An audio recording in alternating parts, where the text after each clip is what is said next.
Welcome. Cette vidéo va parler seule. J'ai trouvé ça très intéressant de partager avec vous. Ce sont des gilets jaunes. Ces gens-là qui ont contesté la barbarie, la dictature d'Emmanuel Macron en France, mais il les a opposés. En fin de non-retour, un président qui s'est dit démocrate, il a envoyé la police fouetter ses propres citoyens. Et le monde entier a condamné cela. Même les tribunaux des droits de l'homme en Union européenne. Le tribunal des droits de l'homme a condamné cela. Mais il restait toujours président. Il dit qu'il est inflexible.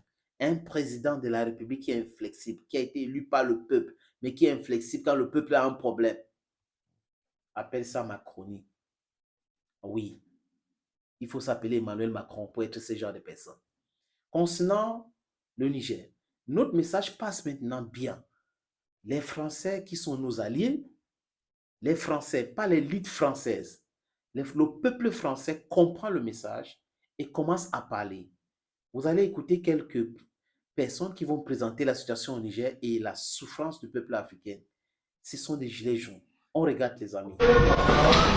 Prenons le cas du Niger, une néocolonie française.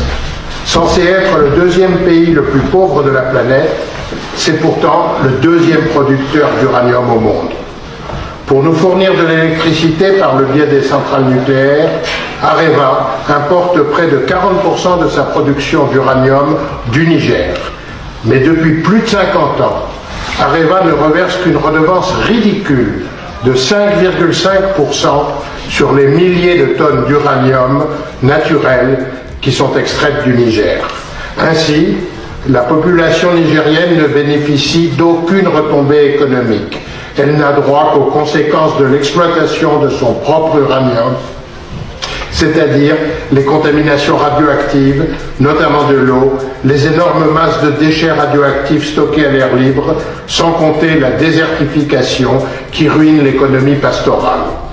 Areva a déjà épuisé à 70% l'aquifère carbonifère des régions qu'elle exploite dans ce pays, à raison de 22 000 mètres cubes d'eau par jour, et cela depuis plus de 40 ans. Ajoutons que la ruine du Niger ne concerne malheureusement pas que l'uranium.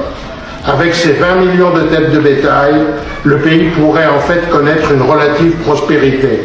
Mais voilà, le Fonds monétaire international, le FMI, a imposé la fermeture des services vétérinaires locaux afin d'ouvrir le marché aux multinationales étrangères.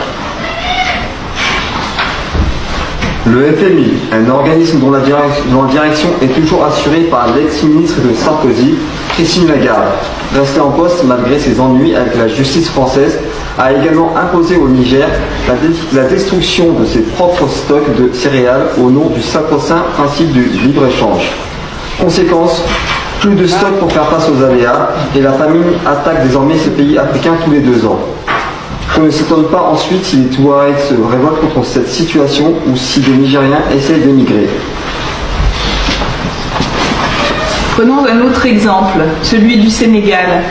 Au Sénégal, les sociétés françaises comme la Fruitière de Marseille, dont les principaux actionnaires sont les grandes chaînes de supermarchés françaises, se font attribuer des dizaines de milliers d'hectares de terre pour...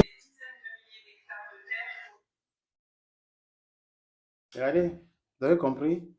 Macky Sall a vendu le Sénégal aux Français et à la France. Macky Sall. On avait l'espoir sur ce monsieur, mais il a déçu tout le monde. C'était un manipulateur, un roublard, Macky Sall. Les amis, c'est des Français qui parlent maintenant. C'est très important cette révolution. La jeunesse africaine est debout pour toujours. Oui, on est décomplexé. Nous ne sommes pas la jeunesse d'hier. Nous connaissons nos droits. Et nous voulons être libres, vraiment libres. Liberté, liberté, liberté. Nous devons nous libérer. Seule la lutte libère. Thank you. Bye bye.